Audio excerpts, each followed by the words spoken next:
How's it going, Giants fans? Welcome back to Fireside Giants with your boys, Alex and Anthony. Today, we're talking about two players after the tie to Washington that came out on social media and suggested that they were not exactly happy with their lack of playing time or really just inactiveness in general, right? So we're talking about Tay Crowder and Rodarius Williams. Both after the game came out on social media and were like, we don't understand. Tay Crowder specifically said, free me. Rodarius Williams was responding to people, literally saying, I don't understand. I played so well against Dallas, and then suddenly they're benching me. Like, what's the point of this? I don't understand. Anthony just suggested before that we started this episode that Zion Gilbert, who ended up coming in and kind of getting a lot of reps instead of Rodarius Williams, was absolutely torched. That entire last scoring drive for Washington was all because Zion Gilbert could not hold up in coverage. So I'm trying to figure out what Rodarius Williams did or what he said or what the hell happened, because his coverage grades, we'll talk about that, against Dallas were fantastic. That's a justifiable start for him. Tay Crowder, on the other hand, not a very good player. He's Mr. Relevant for a reason.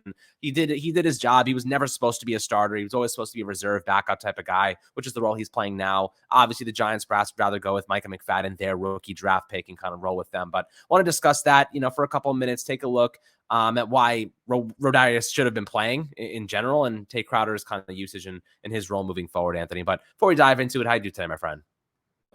Doing all right, coming off of that tie with Washington. Looking ahead, it's Philly week. That's where the attention needs to be paid.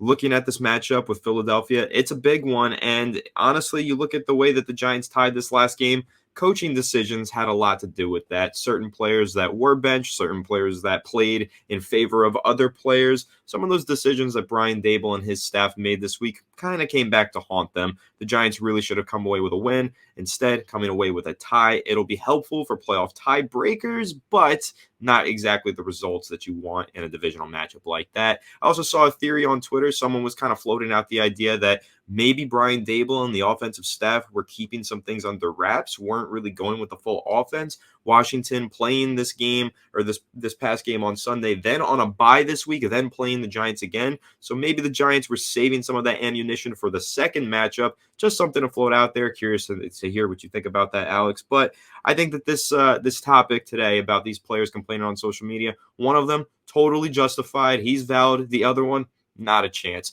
Tay Crowder, I'm okay with him not seeing the field. But that Rodarius Williams conversation does need to be had, because the Giants made some interesting coaching decisions in the secondary this past week. They're thin in the secondary, and I guess they're trying out some different guys. But I thought they found somewhat of an answer against Dallas with Rodarius Williams, and I was really disappointed to not see him take the field against Washington. But again, going into this game against Philly, they're going to need to review the tape, take a look at where they went wrong as a coaching staff and which players didn't play well and who should be playing instead, and make those necessary adjustments going into the most crucial matchup of the season against Philadelphia on Sunday.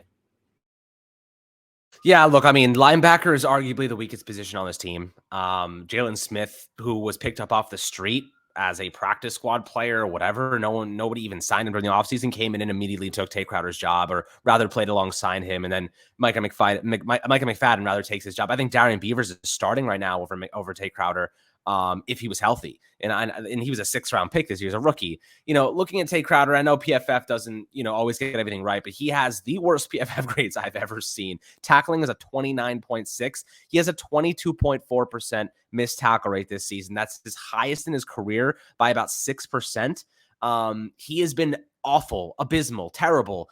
He's not a starting linebacker on any team. He's being replaced by rookies and practice squatters and guys the Giants are picking up off the street. And this is the weakest. He's getting replaced on arguably the weakest linebacking core in the entire league. So I think that goes a long way to say, I know Tay Crowder wants to be freed, but where is he going to go? You know what I mean? Like, what team is going to scoop him up and suddenly give him a starting role that he hasn't had and hasn't really played well in? And that's not to say I don't appreciate all the stuff he did for us as Mr. Relevant, last pick in the NFL draft. You don't expect to get anything out of guys like that. And at least he offered us some starting quality snaps for a couple of years. But now we're looking for the future and saying this is not the quality of linebacker that we need. We need someone who's going to stuff the gaps. We need someone who's going to be there in coverage. We need someone who's going to be there every single time, not miss tackles, right? Missed tackles are a huge no-no. 22% missed tackle rate is unacceptable. And that variable alone is worthwhile benching a player. And I think that Tate Crowder ultimately is not good in a lot of different things. You can't trust him in coverage. Clearly, you can't trust him as a tackler. He has a couple of hard hits every now and then. The one on Derrick Henry stands out.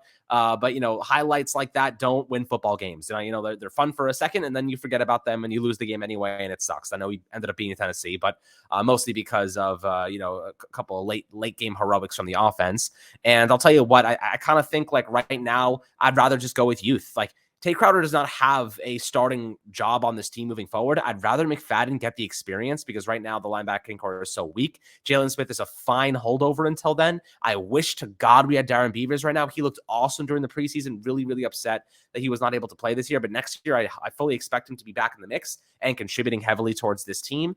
I wouldn't be surprised if he drafted a linebacker in the second or third round, added a bit more quality to that linebacker room. Maybe go out and sign somebody in free agency. Maybe that we'll have to do a video about that when the offseason comes. Don't want to dive into free agents too soon. But Anthony, when we're looking at Tate Crowder, I imagine after this year, he's probably gone. What are your thoughts?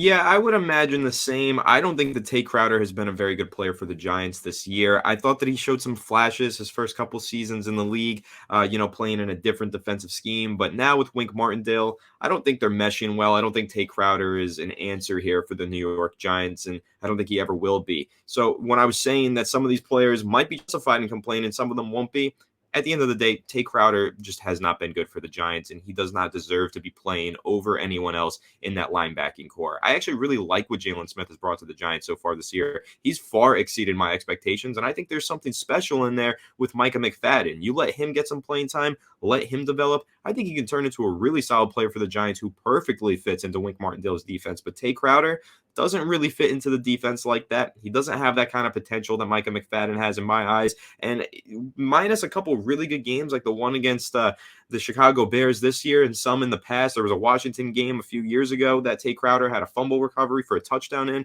Other than that, he has not made a significant impact in the Giants defense really at any point. And oftentimes he's been a liability. So Tate Crowder, not the biggest fan of. I don't see him as a long-term answer here. He's been with the team for a few years now. And I think maybe a change of scenery is honestly what's best for him. So he's kind of complaining about the fact that he's not seeing playing time. Giants fans are definitely not complaining about that. They're definitely happy to see Tate Crowder on the sideline rather than on the field. And I think that when that starts to happen, when a player is really upset because he's not on the field, but the team is like very comfortable not putting him on the field, it's best for both parties to just part ways, give him a change of scenery in the offseason and see how he does in the second leg of his career with another team. So I like Tate Crowder. I think he's a cool guy. I feel for him. It's frustrating. He wants to be out there, but personally, I'm not comfortable seeing him out there in the New York Giants uniform at this stage in the season. This is crunch time. This is basically the playoffs. Every game is looking like the playoffs right now. They're all must-win games for the Giants. So Tate Crowder,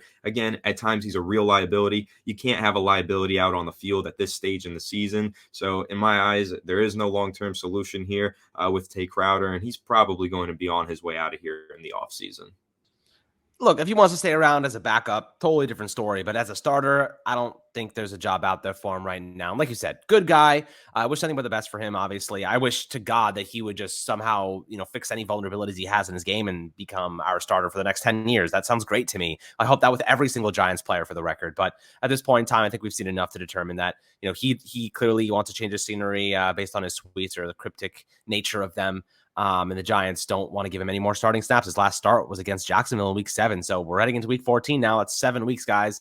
And he has not been included in the game plan very much. So the one guy that I think should have been included in the game plan, and, I think we both really enjoy watching, somebody who we actually have interviewed in the past, Rodarius Williams, was really good against Dallas on Thanksgiving. Really good. He played 22 coverage snaps, had an 87 coverage grade. 2 targets, 0 yards, and one of those targets turned into an interception. He also had a pass breakup, right? He had 1 penalty on him. But otherwise, he was really, really sharp. 6th-round pick out of Oklahoma State, rather. I think that they should have given him an opportunity. Zion Gilbert was just completely crushed for that entire series. He was talk about a liability. He was a liability. He is a practice squad player. He was a guy that should not be on this roster. Obviously, the Giants rolled with Fabian Moreau and Nick McLeod. Zion Gilbert kind of came in. Darnay Holmes has not been playing at all. I don't really know what they're doing. And, to be honest with you, in the secondary, I don't really get it. Rodarius looked good enough to earn another opportunity, and he was really upset. He was like, it was a tough pill to swallow verbatim. So, Anthony, when you're looking at Rodarius Williams being benched here, really just healthy and active, What sense does it make? There has to be something behind the scenes that we don't know. That's the only thing that I can come up with to actually, or maybe scheme related. But again, is Zion Gilbert really a better scheme fit? I don't know.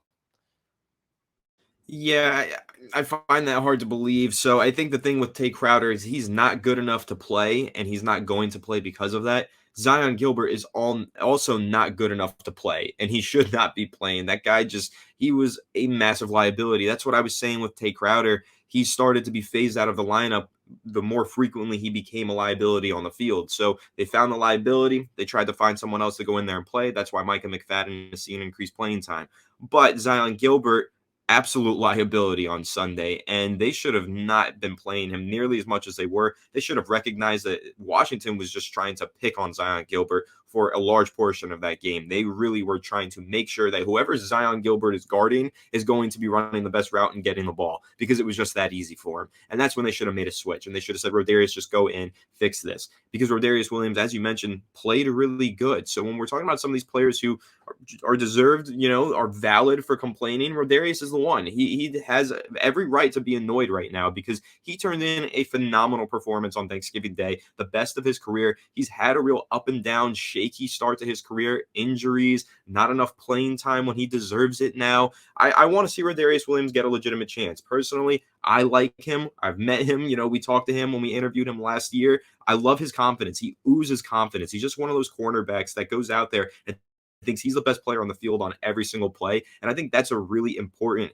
trait to have as a cornerback, just to have that confidence and that swagger and demeanor. And Rodarius Williams has that. And I think that he deserves to be out there playing, especially considering how well he played in week 12 against Dallas. And I was really disappointed to not see him on the field. Now, Darnay Holmes as well. I don't really know what's going on there. Maybe it's his shoulder, but I also think he was just a late healthy scratch in last game. It was kind of like a weird decision, game time decision there. Seems like he could have played and they chose not to play him.